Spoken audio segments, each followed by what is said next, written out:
Great question. Well, I have 7 awesome steps to get free publicity, and the O of the awesome stands for owning your power.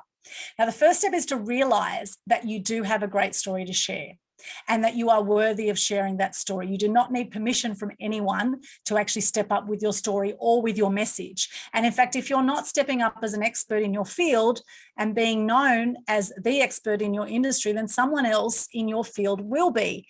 And if you think about what they're sharing in the media, most likely it's not anything spectacular that you wouldn't share. The only difference is they've packaged up what they've done and they've put it out there in a way that you haven't. The good news is it's not too late, okay, because media have multiple experts on their books.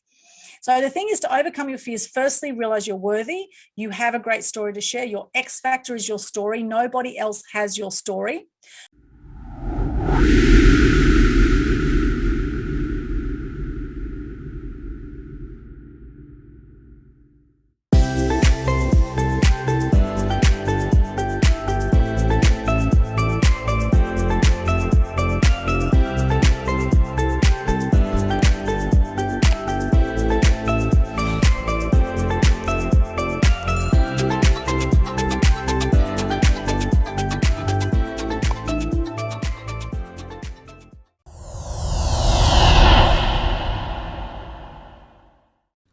Talking with the experts.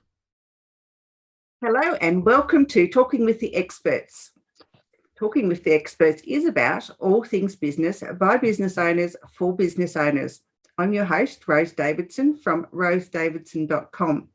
I specialise in online event management and podcast mentoring and training. And in this episode, I am speaking with Aldwyn Altuney, and she's a lovely young lady from up in Queensland in Australia. And Aldwyn is a mass media marketing expert. She's known as the Media Queen. She is a TV host, speaker, photojournalist, and author of multiple international best-selling books. She's got 37 years of media experience, and her PR company, AA Xpose Media, is the only one she knows of that guarantees result in the mainstream media. Welcome, Aldwyn, and thank you so much for joining me today. Thank you, Rose. It's a great honour to be here with you today. Terrific. So tell me how you started in the PR industry. Yeah, thank you. Well, I've got 37 years media experience, as you heard there. And it's interesting because growing up, my father always watched the news. Every single night he would watch the news. And this was actually very disturbing for me as a child because a lot of the mainstream news is very negative, right? And I remember one night after watching the news, Dad would watch up to 2 hours of news every single night, and I would watch it with him. And I remember being so disturbed by what I saw. I was in tears, crying and saying, why is the world so cruel? Why are people like this? And he hugged me and he said, darling, that's just how the world is. And so I believe the world was cruel and nasty, etc., to that point. And I grew up in Sydney as a first-generation Australian. I was bullied as a kid, never really felt I belonged, never felt seen or heard. And my dad always said anger is danger. And so I internalized my anger for many years until the age of 8, where he showed myself and my brother how to play table tennis. And I used to beat the hell out of the ball playing table tennis. And that led to my first media appearance at age 10, being interviewed by the Manly Daily, because I became very good at table tennis with my brother. We were training a lot. And at age 10, the Manly Daily came out to our garage in North Balgowlah, and the photographer got up on a ladder, and I remember him looking down at me, and I had my bat and my ball at the table looking up at the photographer. And I remember thinking, wow, that looks like a really interesting thing to do. I'd love to do something like that one day. And then at age 11, I was on Cartoon Connection on Channel 7. And I remember being in the Sydney studio, and there was a massive camera in front of me. There were about 20 or 30 people in the Sydney studio, and there was a table tennis table behind me. And I remember the TV host turning to me and saying, Aldwyn, just don't think about the 2 million people watching this right now. And then she kind of laughed like it was like a flippant kind of comment. And all I could think about was the 2 million people watching this right now. So I absolutely freaked. I looked at the camera and froze. It was the worst interview ever. However, they did have a table tennis table in the studio behind us at the time. My brother and I got on and I thought, I'm just going to focus on this ball. I don't want to look at the 2 million people at that camera over there. And so we just played forehand to forehand. We just kept that ball going forehand to forehand at the table. And that wowed them. They're like, oh my goodness, how do you do that? And we thought, we're just warming up. This is nothing. You haven't seen. But to them, they were blown away by that. And that goes to show that the media are not just looking to educate nowadays, they want to entertain as well. And the other point about that is that often we are too close to our own genius to see what the genius is about what we do, right? We're too close to what we do every day. And then from there, I did a poetry show on Radio Manly Warringah at age 13, and then did some work experience at the Manly Daily and went through quite a rocky period in my teenage years. I had a very strict European upbringing. I have Greek, Turkish, Ukrainian background, and my dad was very strict. Whatever my dad said to do, I would do the opposite. And so after 2 years of rebelling against everything he said, he kicked me out of the house at 15. I moved into a crazy household with a drummer whose mum was an alcoholic, his sister was dealing drugs. And in that environment, 6 months into that, there was a turning point. And the turning point was I saw my boyfriend sleep with my best friend in front of me. And I remember the Pretenders song, Don't Get Me Wrong, was playing on the turntable. And I was so devastated by what I saw. I was in tears, and I remember calling my mum saying, I can't handle this anymore. She said, come home. I still didn't talk to my dad for months after that. However, I went home and then I changed my environment. I went from Mossman High School to Forest High School. And I'd actually gone from ducks of my primary school. And in that crazy environment in Manly, I actually failed everything in year 11. And I changed my environment, went to Forest High School, worked my butt off. And then when it came to the end of the year and people ask you at the end of year 12, oh, what do you want to do with your life? I remember looking at everything available at uni. And the only thing that interested me was the media course, because I had a bit of film, had a bit of radio, had a bit of photography. I thought by the end of this media course, I'll know what I want to do exactly, right? So at uni, there was a job going at the University of Canberra. I got into the media degree there. And there was a job going as editor of the university newspaper. And I remember applying for that job 3 times before I got it. And then I ended up being the longest serving editor of that publication. And I loved the power of the media there to actually share stories about things that saddened me or angered me that I had seen in the mainstream media or in magazines, etc. There was no social media back then. We're talking 92 to 94. And whatever I saw that I was not happy about, I thought I'll write about it and I'll help to give people information that they can make informed choices. So I did stories about, there was one about duck shooting. I couldn't believe people were shooting ducks for fun. I did one about the environment. I did one about female circumcision, one about recycling, about battery farming of chickens. So whatever it was that I saw that got my attention in some way, I would write about it. And then from there, I moved to Brisbane after uni, and I ended up working in the media in TV, radio and print, right across Australia in Brisbane, Toowoomba, Mackay, Coffs Harbour. I worked at the Gold Coast Bulletin and Gold Coast Sun as a journalist sub-editor from 2000 to 2005. And on the side, I started a photography business, which was AA Xpose Photography. And then when I left the Gold Coast Sun in 2005, it evolved into a media business. So now since 2002, 19 years, I have had my business, and it's been one hell of a ride, I can tell you, Rose. So that's a bit of my media background. Wow, and it's a very impressive background, I must say. Thank you. I know a little bit about you because we've got mutual friends, and we've come into contact with each other from time to time. But how can people gain a positive? How can they gain positive publicity without having to jump through the hoops of a PR company? Yes, great question. Well, the fact is that any negative can be turned into a positive. And also we're at a time, very exciting time right now, where out of the 7.8 billion people on the planet, we have 3.8 billion active social media users, and we have many, many different media outlets now. And even the mainstream news outlets have good news sections that they have on their websites, and they have at the end of the news bulletins, you'll hear generally 1 or 2 good news stories, but generally it's not the main thing you hear in the news. So any negative can be turned to a positive, and it's about where you pitch your media to. Now, we have 2.2 million podcasts right now worldwide. In 2018, it was only 500,000.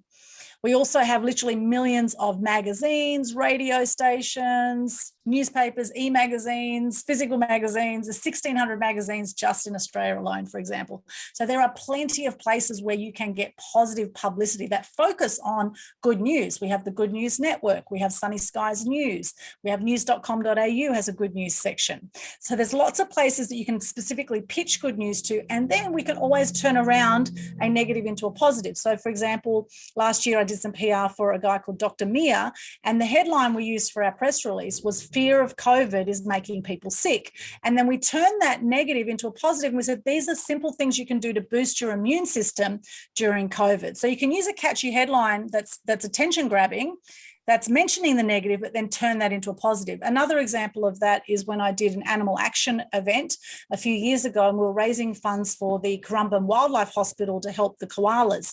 And the headline was, koalas are critically endangered, and this is now what we're doing to help. So we had a community of people rallying together to help save the koalas. And there's 3 simple things people can do to help koalas. They can drive slowly at night, they can contain their dogs at night, and they can plant eucalypt trees, as an example.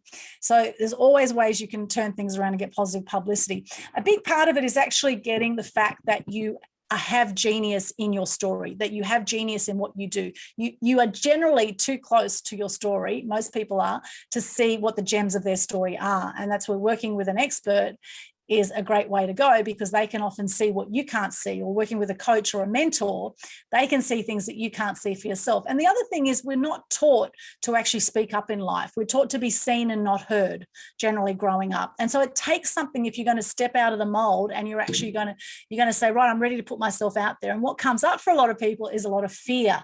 Generally, a lot of fear comes up for people because the powers that be want us to rise to the middle, right? I've got the glass ceiling, or tall poppy syndrome here in Australia. So it takes something putting yourself out there. And, I'm a huge advocate for truth and good news, for the truth and for good news to be shared worldwide. And the more you can look at being of service, the less fear you will have worrying about how you're looking. Like I was when I was 11, worrying about the 2 million people watching me right now. What are they going to think? How am I looking? Whenever the attention's on me, I'm going to be nervous. And that's the same with anyone when they're being interviewed. If you're focusing on yourself, you will be nervous. Whereas if you focus on being of service and how you can help people and focus on being in your truth, then the nerves disappear. Great advice. I think I might take that on board when I do my Facebook Lives. I can do my podcast and I can give a talk. Do you think I can do a one-on-one, me and the camera and nobody else? No. Yes, well, it's challenging because it's not natural. It's not natural to look at a device and talk to it. It's kind of it's a bit weird almost. No, right? Not unless you're a bit that way inclined. And I haven't really been that way inclined. I talk to my pets, but I won't talk to a camera. Yes. So a good way to look at that, if I can give you a tip on that, is actually to consider the lens of the camera on your device. Consider it like an eyeball. And what you can do, what some people do is they'll actually put a picture of a smiling face behind where the camera is. So it actually feels like you're talking to someone, talking to a face rather than just talking to the little circle. So that's quite a good tip. I've actually got a star next to my camera to remind me to look at the camera every so often. But it still does feel a little bit weird, I must say. But that's something that may help, is putting a smiley face. Oh, well, that's a great tip. I'll take that on board and try that. Yeah, or put a photo of a family member or a friend, that you feel comfortable with. You could do that as well. Act as if you're talking to a friend. Good. Okay, so how can people overcome their fear other than putting a nice smiley picture behind their camera? How can they get over the fear of putting themselves out there? Because I know personally it can be really difficult unless you just go for it and hope for the best. Yes, great question. Well, I have 7 awesome steps to get free publicity, and the O of the awesome stands for owning your power. Now, the first step is to realize that you do have a great story to share and that you are worthy of sharing that story. You do not need permission from anyone to actually step up with your story or with your message. And in fact, if you're not stepping up as an expert in your field and being known as the expert in your industry, then someone else in your field will be. And if you think about what they're sharing in the media, most likely it's not anything spectacular that you wouldn't share. The only difference is they've packaged up what they've done and they've put it out there in a way that you haven't. The good news is it's not too late, okay, because media have multiple experts on their books. So the thing is to overcome your fears, firstly, realize you're worthy. You have a great story to share. Your X factor is your story. Nobody else has your story. Realize that you are 1 in a billion just by being born. You've beaten 1 billion swimmers to get to the finish line just by being born, okay? Depending how exciting your parents were at the time, it'd be 400 million to 1.2 billion swimmers, but let's just say 1 in a billion to round off the figure. So you are extraordinary. There's a reason you're here. There's a reason you're passionate about what you're passionate about. And there's a reason you feel the way you do. And often it's linked to some of your stories from the past. Like, I'm passionate about animal causes. I've seen animal cruelty and been very upset by it. And so I went out and created the world's first Animal Action Day. And then I did 14 annual events raising awareness, appreciation, and respect for animals. That's one part of my story. Another part of my story, another thing I stand for is good news. Why? The good news is about lifting the consciousness on the planet. I've had depression. I've had 4 friends take their own lives by the age of 45. And so it's something very close to my heart. I have a personal story around that, why I'm passionate about that. And I know that if we consistently watch negative mainstream news, we will end up depressed and suicidal. So it's about consciously lifting the energy on the planet. And that starts with lifting your own energy. So another tip I have to overcome your fears when you're speaking on video or being interviewed by the media is you're connecting with one person, right? You definitely do not want to be thinking about 2 million people watching this, right? You want to think about you're connecting with one person, you're having a conversation with that person. And one thing I like to do before I do my interviews or before I'm a guest speaker anywhere is I take a few deep breaths, breathing from the diaphragm, breathing in through the nose, and then out through the mouth. I do that 3 times. And then I close my eyes and I say, please let me say what needs to be said. And I just trust that the right words will come out. I say a little prayer, and it's nothing religious. It's, whatever your beliefs are, I put it out to the universe that the right words will come out that need to come out. And that way we're getting out of our head and into our heart, because this is often where people get stuck in fear, and they get stuck in interviews when they're too much in their head and worrying about, oh, what's the next step, next thing I wanted to say, and what's, they overanalyze, overthink things instead of coming from the heart space. And when you come from the heart space, you'll actually do a much more effective talk or interview, or you'll connect better with the audience, and you'll actually be a better, what they call talent. You'll be better talent for the media as well when you come across with that kind of passion. And we see people who do shocking interviews at Freeze, like I was when I was 11. It was a shocking interview, and so they just got me on the table tennis table, and they love that, right? Because I was in my genius and flow there, and out of my head and moving my body. So out of your head into your heart, and owning your power. Also, I believe it's important to do personal development work. I've done a lot of work on myself over the years. I've done the Landmark Forum. I've done so many courses. I've invested $500,000 into my personal development since 2005, into personal and business development. So I'm a massive believer in education, and obviously acting on that education as well. That has definitely helped me build my confidence. Also doing things like Toastmasters, and I've done many other speaking courses as well, has really helped with my confidence in speaking, with the technical side of things. Although even though you could know all that stuff, it's still important to come from the heart and to realize that you are worthy. And the more passionate you are about whatever topic it is that you want to talk about, the more the flow will happen there as well. Yeah, we have a mutual acquaintance who is a head to heart space instructor in teaching people how to speak to the camera. So yeah, that's very, very similar to what he advocates. So yeah, it's good to hear. Good to hear. God bless his socks. Beautiful. Yes, well, that's what's worked for me. But yeah, they're just hard on themselves. A lot of people are just way too hard on themselves. I think so. I think the self-criticism comes, I think, from upbringing, because you've been told that you're not good enough, or who are you to speak to this person? So.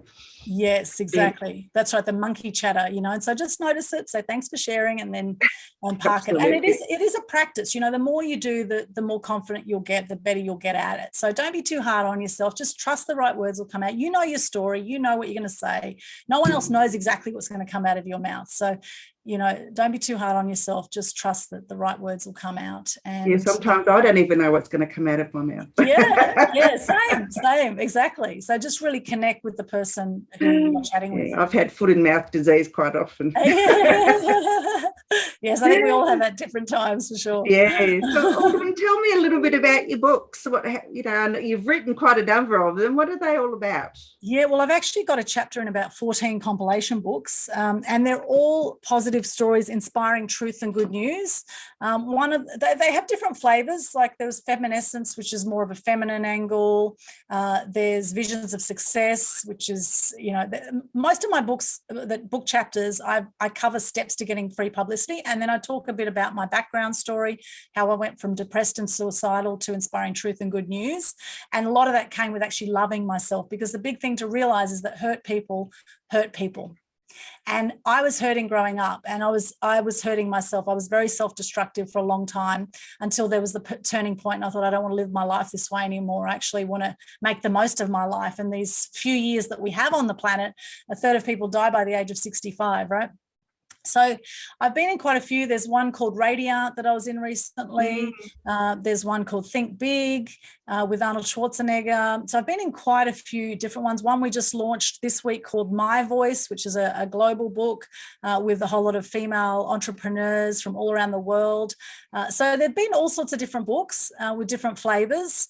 Forever Touched by Suicide was one I did, talking about my experiences with my friends who suicided, and how that made me appreciate life even more, and drove me even further to inspire more truth and good news. And actually, after my fourth friend suicided, I created the Good News Day on the 8th of the 8th, 18. And during COVID, I've created the Global Good News Challenge, which is a monthly Facebook Live challenge where people share gratitude and good news to lift the energy on the planet. So that's some of the topics that I've covered. I've talked about some of the near-death experiences that I've had. I actually had a quinsy in my throat quite a few years ago. I ended up in hospital over New Year's Eve for 3 days. I was emceeing at the Woodford Folk Festival, about to MC for Colin Hay from Men at Work, who did the Down Under song. And I had my throat started swelling, and what happened is I had what they call a quinsy, which is basically a really bad form of tonsillitis. My throat started swelling, and if it had kept going, it would have blocked my airways and killed me. So I ended up in 3 days on an antibiotic drip in hospital with that experience, and a few of my other big learning experiences I've had in life. And as they say, the question to ask is not why this has happened to me, but why has this happened for me, right? And looking for the lessons in everything, how I've been ripped off in the past with different situations and how I turned that into a positive. So looking at some of the highs and lows of my story, of this amazing roller coaster journey of life. I say life is like a roller coaster. Sometimes you feel like you're at the top of the roller coaster. Sometimes you feel like you're right down the bottom. Sometimes you feel like you're spinning round and round circles. Sometimes you feel like you're going backwards. And sometimes we need to slow down to speed up. And that's something that I have certainly learned, because as a journalist, it's been a go, go, go kind of high adrenaline lifestyle. I've had some amazing experiences, interviewed people like Hugh Jackman, Russell Crowe, Cyndi Lauper, Debbie Harry from Blondie. I've had some phenomenal interviews and VIP experiences and all sorts of experiences, seen accidents before the police and the ambulance have gone to accident scenes. I've been at the accident scenes. I've had some amazing experiences through that whole ride. However, with that, I've realized that with this high adrenaline, go, go, go, go, go lifestyle, there's been a crash afterwards, right? So it's been go, go, go, go, go, crash. And so I've really learned, particularly in the last few years, and been working on this, is actually working to slow down and meditate and do yoga and self-care, self-nurture, go to the beach, get massages, fill my own cup up so I can help others with the overflow. So I've noticed a pattern there, and it's natural that we're going to have our low periods as well as our high periods in life. But the thing is how quickly can you navigate those low moments that we have to move through it and get on with life, and then look for the learnings in those experiences. Absolutely. It doesn't matter if it's your personal life or your business life, you've always got to look out for the learnings in whatever it is that seems to go wrong, because there's always a lesson. Yes. No such thing as failure, there's always lessons. That's all. Yes, learnings. Yes, absolutely. Absolutely. So where can people find you, Aldwyn? Well, the best place is to go to linktree/Aldwyn, which is linktr.ee/Aldwyn. That's got all my social media links. I do a free Publicity Secrets Masterclass, which is on there. I have a social media masterclass that I've just launched. A lot of people have been asking me about social media marketing.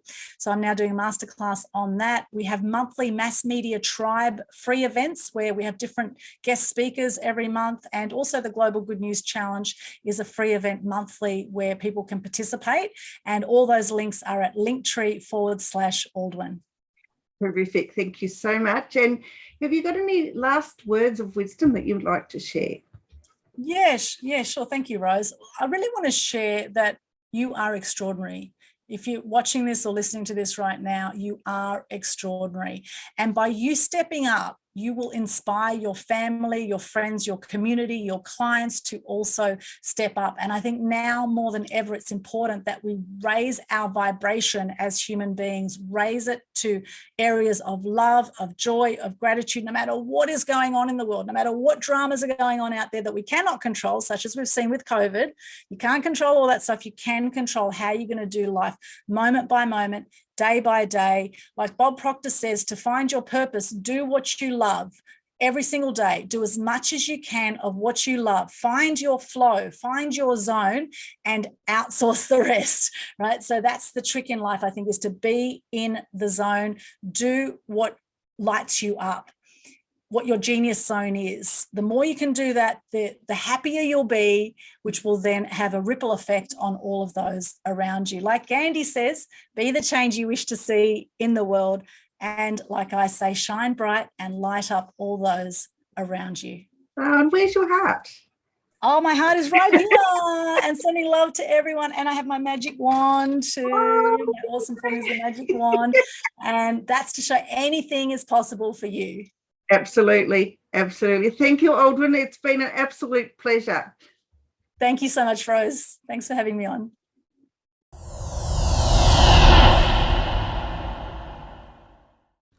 Talking with the experts.